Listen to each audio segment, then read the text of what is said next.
在我20年的军旅生涯中，它是让我感到最为自豪的。这一次的经历对于我而言，可能是一次重生。出于保密的原则，我们是不清楚是什么来接我们。红海行动其实就是以这艘舰的撤侨经历为蓝本。沙特的空袭造成也门大量平民伤亡，中国政府决定暂时撤离在也门的中国公民。有4架战机从我们头顶呼啸而过，我们的军舰成了驶向赫塔拉港的唯一的逆行者。政委说：“你生是我们潍坊舰的人，死是我们潍坊舰的鬼。”他就是海军潍坊舰政治委员范冠清。出海最长的一次249天，在远海、大洋航行，我们头顶上可能有各国的飞机，周边可能有各国的舰艇。即将迎来70周年的中国海军正昂首阔步走向深蓝。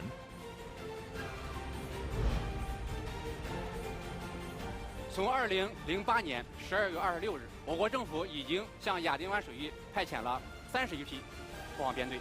不管海军的舰艇的装备如何变化，不变的是中国海军从黄水走向深蓝的这个梦想。我的时代答卷，本期演讲者范冠清。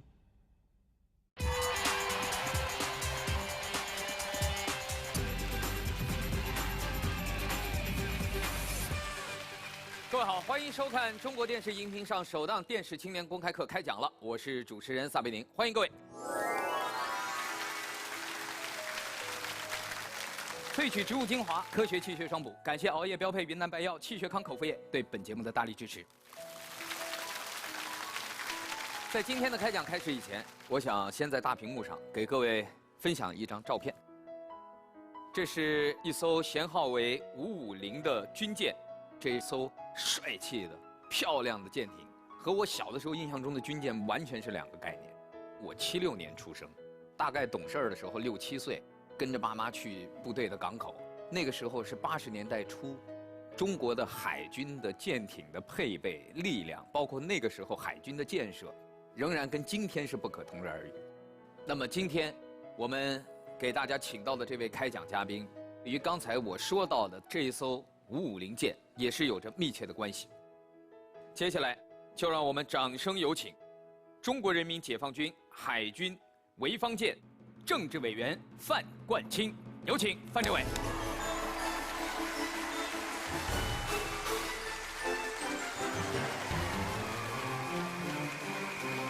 政委您好，你好，欢迎您，欢迎您。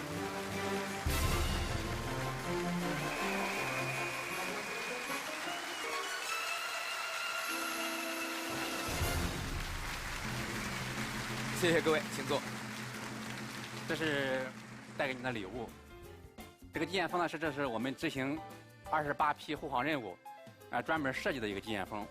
这次执行28批任务呢，我们总共停靠了8个港口，也就去了8个国家。所以说每到一个国家呢，我们都盖上当地的邮戳。哇！所以说这张明信片它有一定的纪念意义。舰帽也戴了一顶。今年我们总共有7名弟兄今年退伍，听说我来录制节目，听说撒老师主持。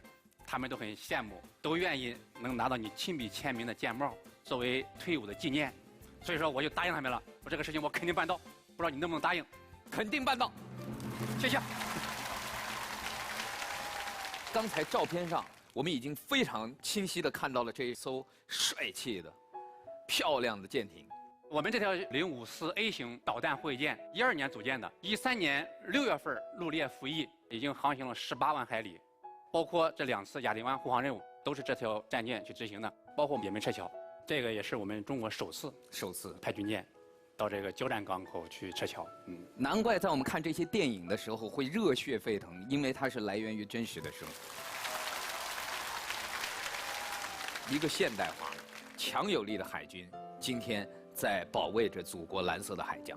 所以，关于您和潍坊舰的故事，关于您执行过的那么多次任务，我相信有太多的细节是我们年轻人渴望了解的。那么接下来我们把这个讲台留给您，有请您为我们的观众开讲。谢谢。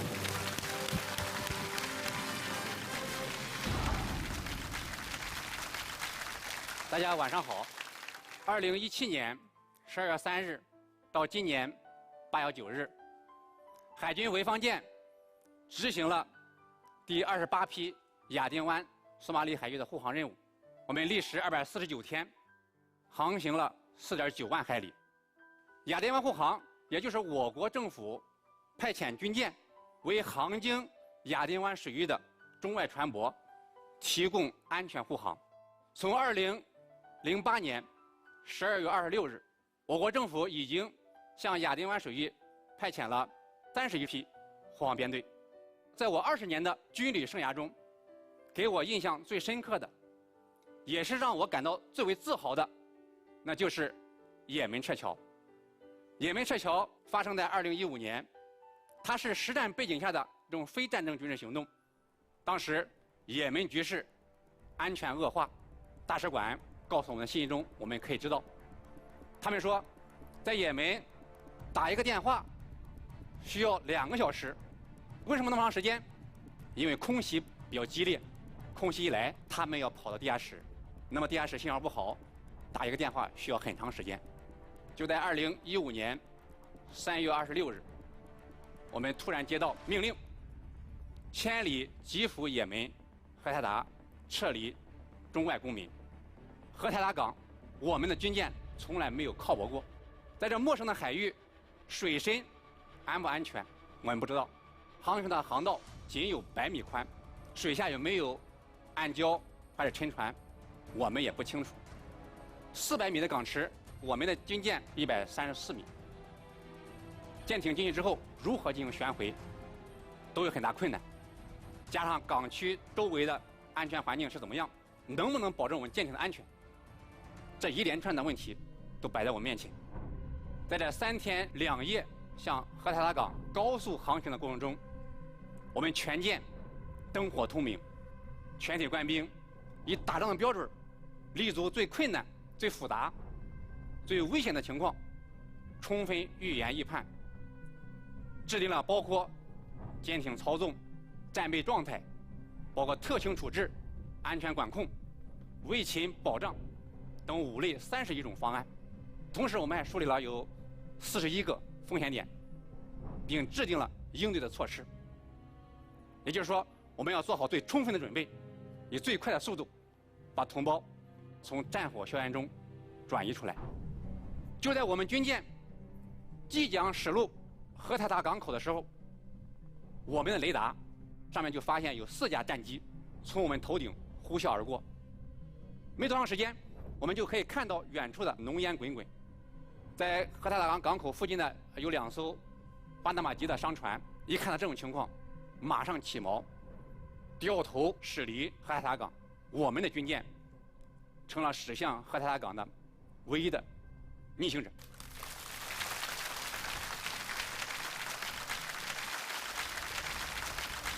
炮火不长眼，我们军舰在码头多1分钟，我们的同胞安危就有10分的危险。我们就拖船，不接缆，饮水员也不下舰，我们就按照方案立即展开安检、登舰、人与行李分离，然后人员入舱安置，一气呵成。整个过程用时71分钟，455名中外公民全部撤离完毕，平均每人用时不到10秒。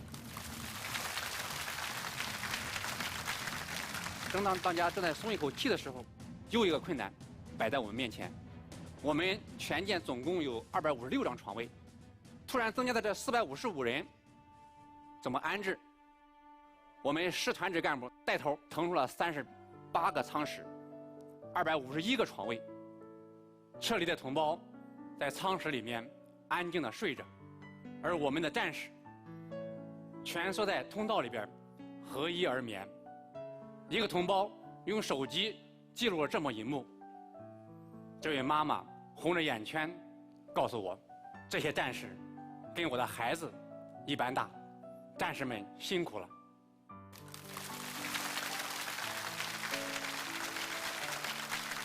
住宿问题解决了，接踵而至的那就是吃饭问题。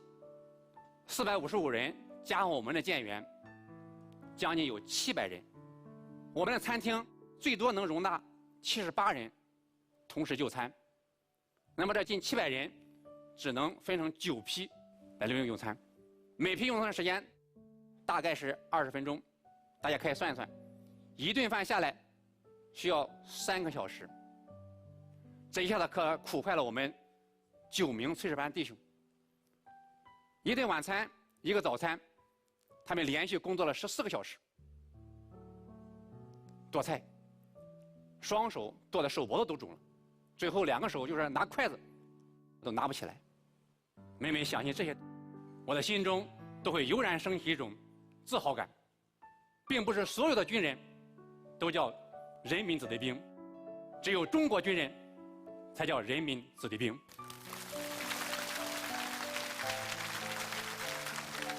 就这样，在2015年3月31日凌晨7点05分，我们完成了撤侨任务，一次性撤离了455名中外公民。那么这次也门撤侨，应该讲它是一个突发性事件。实际上我们在护航过程中还有任务，那就是舰艇访问。入列5年来，我们海军潍坊舰已经先后访问了16个国家、18个港口，航迹3大洋、3大洲。在这次28批护航过程中呢，我们访问了非洲。我们舰艇所到之处，华人华侨都争相参观。他们看到这种强大的军舰，不但赞叹伟大祖国所取得的伟大成就，他们自己心里边也感到非常的自豪和激动。有的甚至就亲吻我们的甲板。在嘉鹏，我碰见了一个在嘉鹏打拼了10几年、从事木材贸易的我们一个同胞，他参观我们舰艇，当时我们送了他一件帽。他后来再次见到我的时候，跟我讲：“范政委，你们军舰来了，我们就扬眉吐气了。”他为什么这么说呢？之前呢，当地的警察对我们的华人有些小主意，经常无故的让他停车，要些小费。那么当他们再次停车要小费的时候，他指了指自己头上戴的舰帽，那个警察就把他放行了。也就是说，舰帽成了通行证。当然，我们知道，舰帽的背后是强大的祖国。正是因为有了强大的祖国，所以我们才活得有尊严。不出国不知道外国，不出国也不知道祖国。祖国正是那让你愿意为他受命之日，则忘其家；临阵之机，则忘其筋；击鼓之时，则忘其身的地方。也有人对我们海军的一个描述，通常把进行近岸防御的海军称为黄水海军，在近海游弋的海军称为绿水海军，能够具备远洋作战能力的海军称为蓝水海军。每个国家都向往拥有蓝水海军。仔细回想我参军20年，黄水、绿水、蓝水这几个词，我深有感触。1998年，我山东大学毕业，从那年开始，海军开始从地方大学开始招生。从小就想参军的我，生逢其时，被分配到了我现在的所在单位——北海舰队海军驱逐舰第1支队。我们这个支队是我们海军首支驱逐舰部队，1954年10月25号成立。实际上，我们支队就是我们整个海军装备建设发展的一个缩影。当时成立之初，家底儿就是4艘07型驱逐舰，是从苏联购买的，号称4大金刚：101鞍山舰、102抚顺舰、103长春舰、104太原舰。它的武器装备主要是鱼雷、水雷和火炮，没有现在所说的导弹。当时这4艘舰每艘舰的价格，你们可以猜猜。我查一下资料，按当时的购买力，每艘舰花费了17吨黄金。主要的是我们当时还不具备建造驱逐舰的能力，所以说我们共和国的第1代老舰员、老兵们，他们都很期望能够驾驶自己的战舰保卫自己的领海，但他们大部分直到退役都没能实现这种愿望。直到了1971年，我们051型导弹驱逐舰的首舰舷号是105，它陆列支队才改变了这种状态。105舰是我国自主制造的导弹驱逐舰，这艘舰的陆列也表明我国成为为数不多的能够自主研制中型导弹驱逐舰的国家，也标志着中国海军从黄水、绿水向蓝水迈进。话说到了1994年，052型导弹驱逐舰112舰陆列支队开始服役，这是我国第一代具有远洋作战能力的导弹驱逐舰。它当时有一个响亮的称号，叫做“中华第一舰”。在当时，先进的导弹驱逐舰必须具备3个条件：第一个，它必须具有防空导弹；第二个，它还有舰载直升机；第三个，就是它动力要具有燃气动力。那么这3个条件，我们的112舰都具备。更关键的是，它陆列之后，参加了许多重大的现代化海上演习，取得了很多成就，航经太平洋、印度洋，出访了很多国家。所以说，它以自己的优越的性能和优异的成绩，赢得了这种美誉。它的子辈舰是113舰，113舰执行了2002年环球航行这次的任务，圆了中华民族100年的环球航行梦。我们走出了国门，走向远洋，走向了世界。我也希望在大海上驰骋，我也有一个远洋梦。所以说，大学毕业能够加入这么一个精锐作战部队，当时我感到非常自豪和惊妒。报到那天，我们就从大连坐船到山东烟台，从烟台坐了3小时，就到了青岛，从青岛又坐了3小时，到了胶南，又从胶南经过1个小时的山路的颠颠簸簸，终于到达了目的地。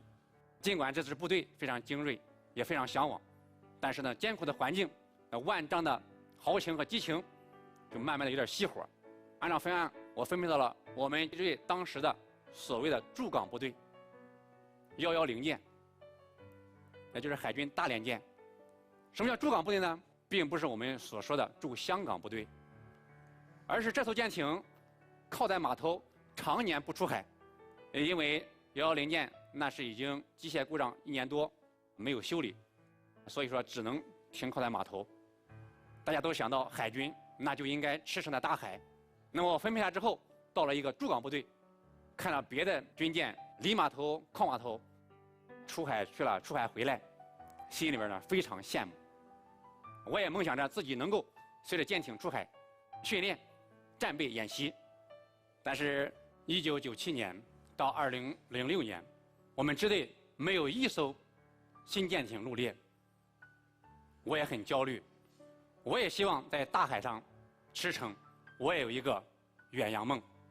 从2008年开始，海军装备不断升级，随后054A 型舰入列，它采用全柴动力，具有较强的综合作战能力，整体性已经达到国际先进水平。2012年，我有幸参加了这型舰的组建工作，舰名为潍坊舰，并担任首任政委。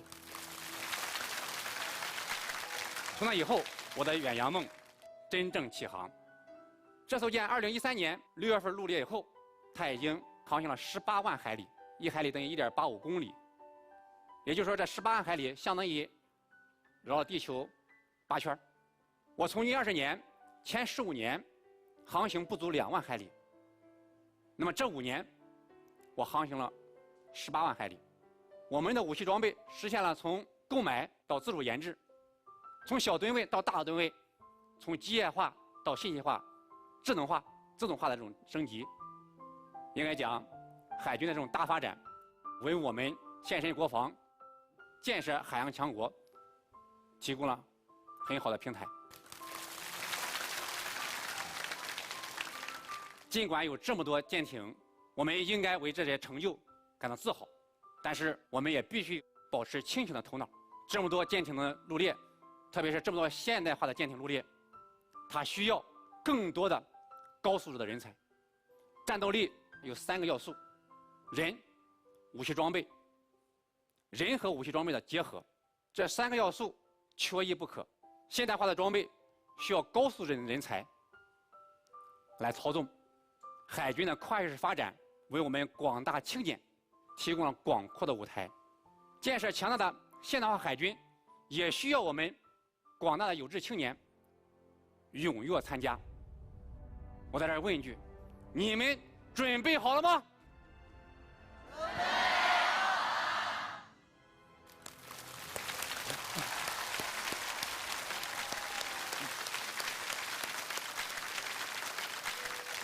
？20年军旅生涯，实际上也是弹指一挥间。今年国庆节，亚丁湾护航回来之后呢，我值班，巡视完全舰，已经是深夜了。我站在甲板上，星光灿烂，我们的码头，一艘艘军舰，这安静的驻泊。回首过去，我生在了伟大时代，与改革开放共同成长，我感到很幸运，自己所做的一切都与海军的发展壮大紧密相连，我感到很幸福。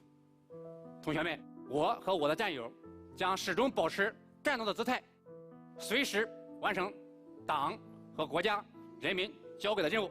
谢谢大家。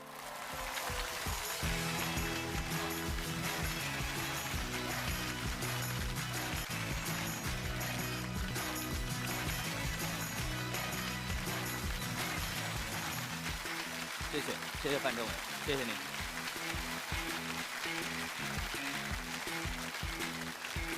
萃取植物精华，科学气血双补，云南白药气血康口服液，熬夜标配，邀您继续收看开讲了。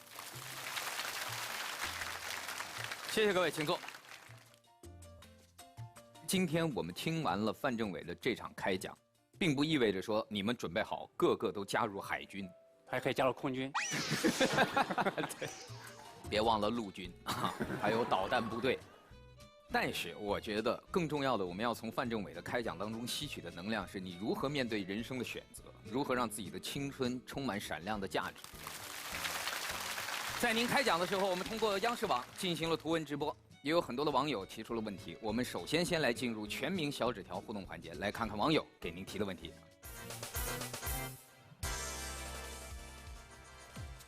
据说红海行动的原型是潍坊舰，这还用据说吗？官方确认。请问潍坊舰日常的工作是什么呢？假如说是在陆地的话，日程排得非常满，工作、生活、战备，包括勤务，这4个秩序。所以停靠在码头也不是无事可干，就是每天也是排得满满当当。每天排得满当当，从周1到周5，这就是养兵千日的这1000日当中，是吧？但是那用兵一时呢，就是有的时候如果出海有2种情况，一个是执行战备，另外是也执行训练，海上也好精练。出海最长的一次就是249天。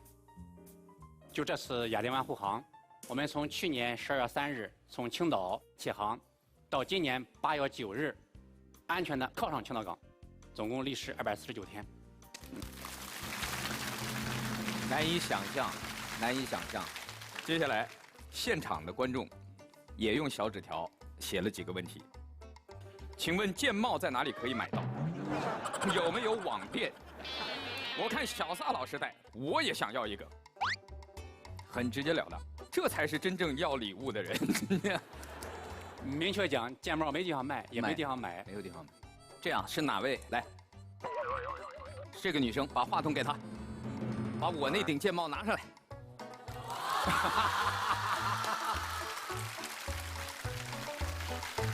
年轻人对海军燃起热情，我觉得是一个很难得的机会。先别挖，哪有这么容易就给他的？我要看看你对中国海军了解多少。新中国海军4大金刚的编号，我看看你有没有记住。他只要记住，我们就考第2题，好不好？也不要问旁边的，不能问旁边的，自己想。101到104，连续说出来。101、102、103、104，可以呀。萨老师，既然我答对了，您能不能在上面给我签一个名呀？你还这现在的年轻人就是抓住机会以后穷追猛打。关键是你帅气。我没说要把这个现在就给你。那我什么我再问一个问题：范政委服役的第一艘舰的编号，也是一个大家非常熟悉的数字115，110，110，110，还可以啊，他很用心在听您的开讲。我一个人的签名不算啥，政委。哎，谢谢范政委，谢谢范老师。来，送给你。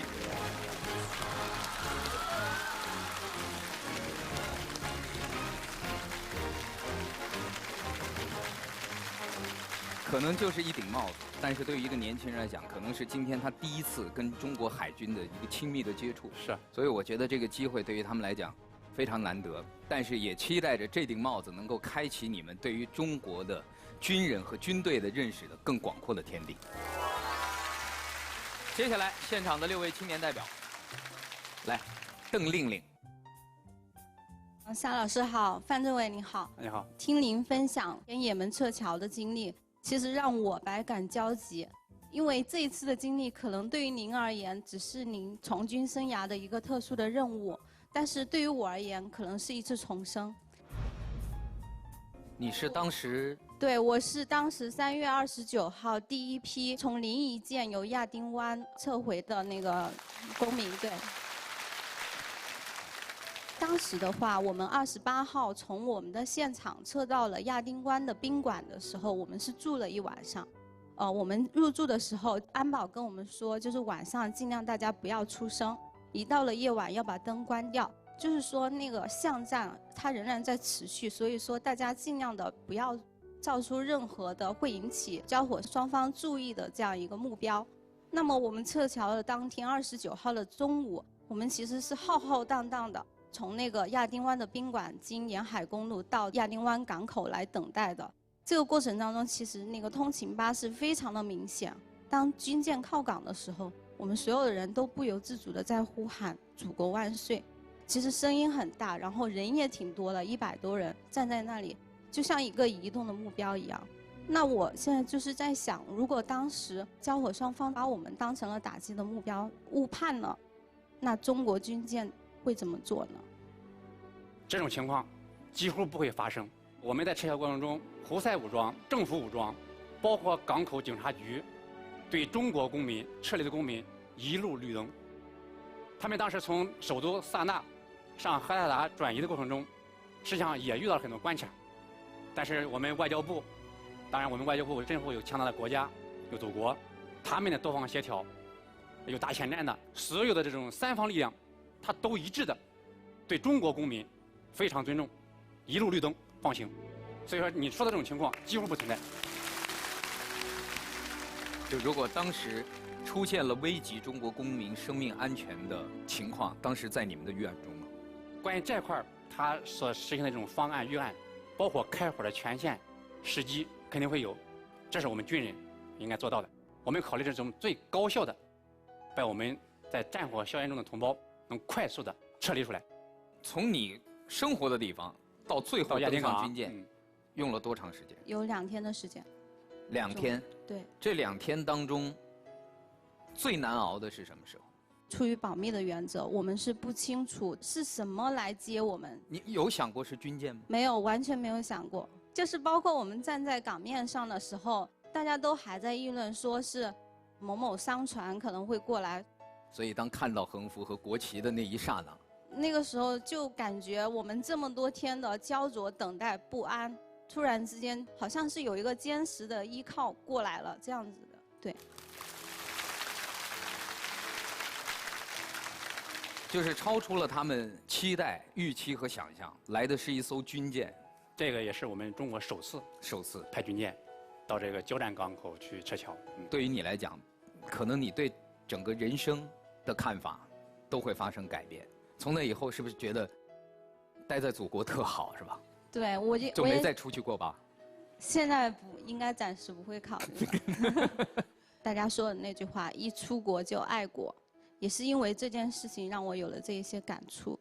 真的在其他的时间可能没有这样的经历的情况下，我们没有感受到这么的需要这么强大的祖国作为我们的后盾，所以说，向我们现在强大的中国海军致敬，谢谢。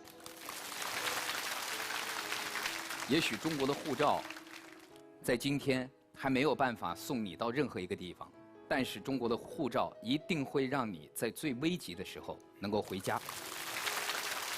下一位，张金志。这是我弟兄，小蔡老师好，政委好他。已经退役了。舰上的哦，您好，您好，您好，欢迎欢迎欢迎。我来自山东潍坊，是潍坊舰上的一名退伍老兵。哎呦，你在潍坊舰上服役是巧合还是最开始我分到支队去，我是到案勤部门。在岸上？对，后来支队说要统一调配人，要组建潍坊舰。当时我就响应号召，我是潍坊人，我就要上潍坊舰。首批舰员，首批舰员。跟政委一别3年了，我发现最近政委好像瘦了。舰上都这么打招呼啊？瘦了好多了。小蔡老师，你可能不知道，我们政委是现在所有女孩子最喜欢的一种暖心的大叔。我们政委晚上12点，我们出海值班的时候，他会起来给我们煮面。因为有炊事班呀。炊事班有他做的风味儿，政委做有政委做的风味儿，不一样。虽然做的不是很好吃啊，这个他说的不对，他可能尝的是您早期的手艺。对，你说的对吧？对。3年了，3年煮面条怎么煮也得有长进了呀。现在的话，不光会煮，然后我还会和面、揉面、擀面、切面、下面，一块儿了。现在已经退役3年了。对，3年了，整整3年了已经。我记得当初退伍之前，我到我们政委屋里面，我们2个得有聊了将近1个小时吧。是啊，当时很多方面的原因吧，就是促成我就是非要退伍不行。其实你内心当时还是想留在部队。对，非常不想退伍。那政委怎么跟你说的？政委说：“你生是我们潍坊舰的人，死是我们潍坊舰的鬼。”我脑子里做了无数的预案，政委可能会说什么？万万没想到您是用这一句，就一句话打开你的心结了，是吧？我们政委说你要把我们潍坊舰的特点、我们潍坊舰的特色、我们潍坊舰的为人，要带回你们潍坊去，带回地方。一转眼把你变成了形象大使。我现在从事的是监理行业，就是守护祖国公路还有铁路整条大动脉，保证他们按质按量的完成。工程监理。但是呢，就因为我把潍坊这个精气神给带回来了，我在平常要求他们的时候，如果95%合格，我必须要求他们达到98%，甚至100%。很多人就不理解，就说你们当兵是不是都当傻了，处事也不知道圆滑。政委，您再给我解这一个疑惑。该怎么办？怎么办？我们舰有舰风，勤学善思，严谨务实，追求卓越。你就是按照3条办，准没错。该98就是98，该100就100，就需要1:1、22。没有这种认真精神，成就不了精品工程。在一个单位没有这种精神，也成就不了精品战舰。所以军装是一旦穿上以后，其实一辈子是脱不下来的。也是。对，我生是军人，死是军人，骨子里都是个军人。谢谢张金志今天来到我们的现场，也祝愿你在新的工作岗位上能够继续带着潍坊舰的精神，能够走得更好。谢谢，谢谢政委，谢谢小刀老师。这一个军离境的呀，让人感慨万千。下一位，范政委好，小蔡老师好。你好，我也是一名退伍兵，但是我是陆军，同时也是上海师范大学教育学院教育技术学的一名学生，目前读大3。其实现在大学生当兵的也越来越多，你觉得这些年你带的兵中有没有什么变化呢？很多人感觉到年轻人他比较活跃，那么对纪律这种遵守啊，可能不如那些个老同志更有自觉性，实际上每一个年代的人，他都有每个年代的特点。有个不变的是什么呢？他每个人他都有自尊，每个人他都有一颗上进心，要求能得到别人的承认。他们每个人都有特长，我们就发挥他的特长。我有主持特长，晚会我们要他亮相。那么我甚至有打游戏的特长，那好，我们有电子竞技队。也可以，军舰上还有电子竞技队，有点突破我们的想象。当年我们看这个，包括《西游记》，实际上很多的这种虚幻的东西都已经变为了现实。对，电子游戏啊，大家说不务正业，它实际上也是现实。所以说我们要尊重这种情况。搞不好以后空军开飞机的、开无人机的，全都是电竞高手。那么这个年代，你不会电子游戏，你出门还能够跟别人交流吗？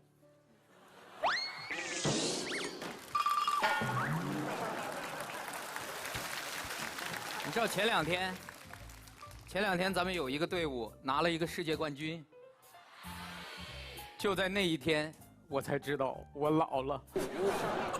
还有最后一个问题啊，就是我想替我女朋友问一下，我的女朋友在我的感染下，今年9月份也报名参军入伍，加入到了中国人民解放军南海舰队。你把女朋友也送进军队了？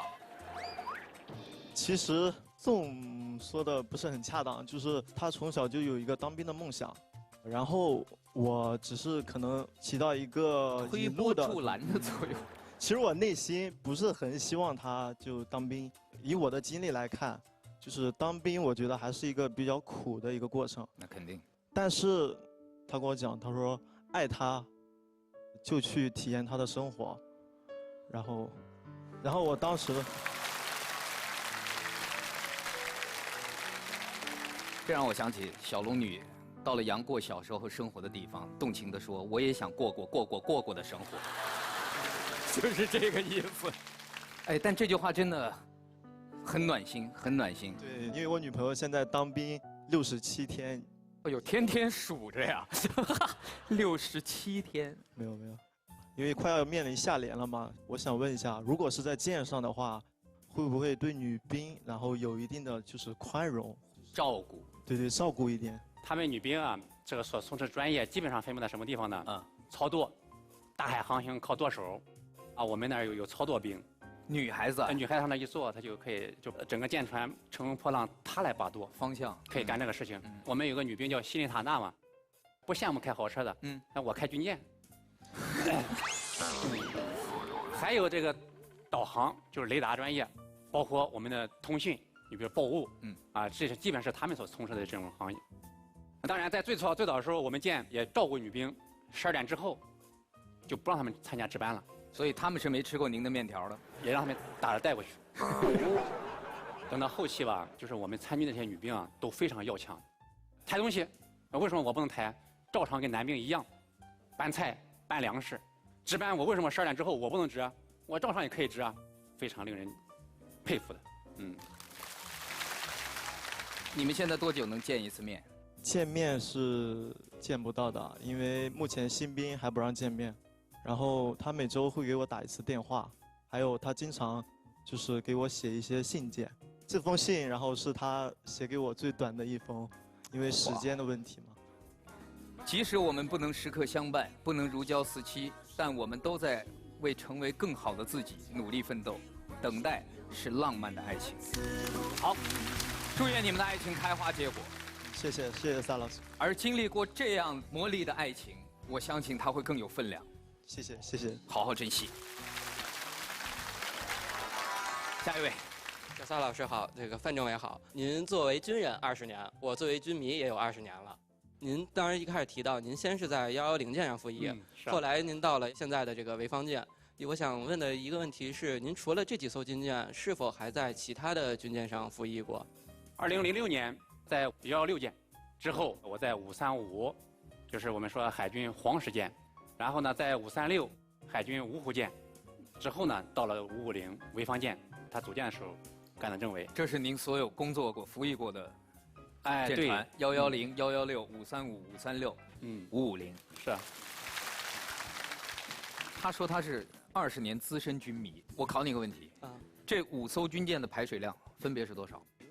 第一艘就是110，应该是在3750到3800左右，对吗？对。好，第2艘116舰呢，应该是在6000大几到7000吨左右，非常正确。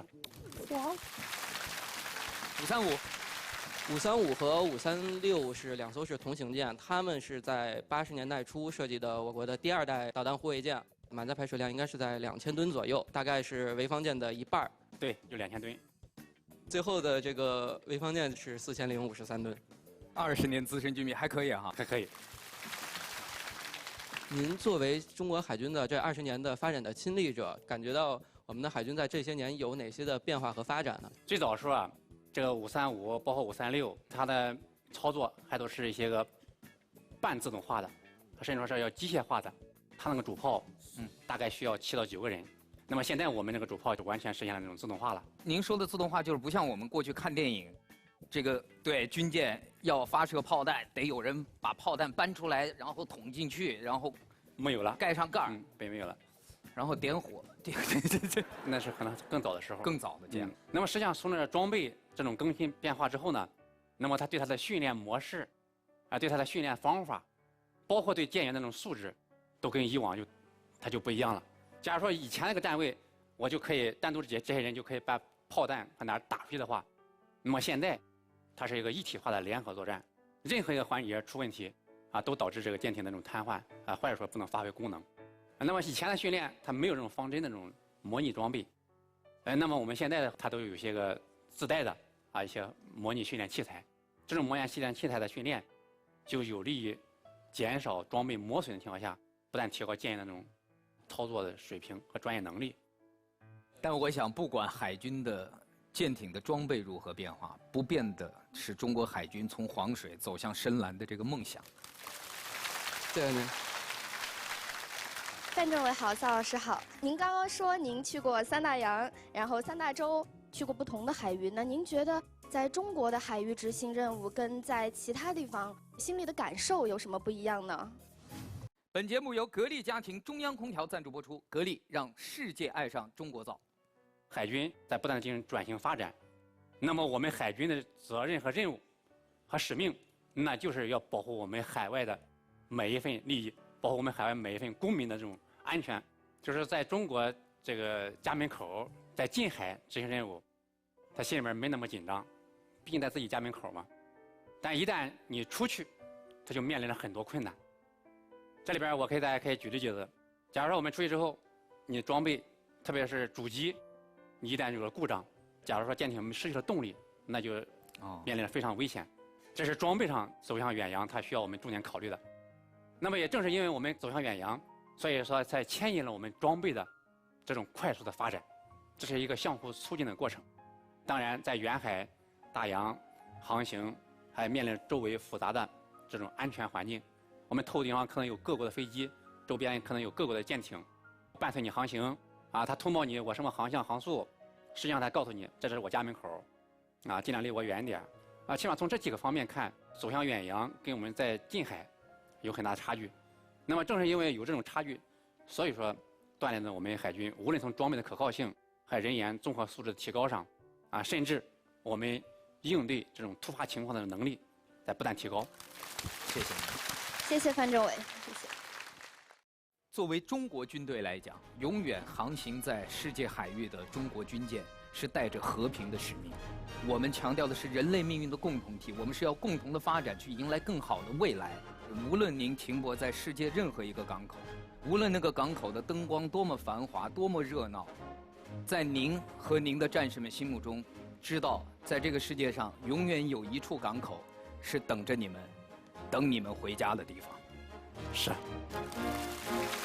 祝愿您和您的战士们每一次任务都能够顺利的执行，而我们在祖国的港口等待你们。谢谢。再次掌声，感谢范政委给我们带来的精彩开讲。下一期开讲再见。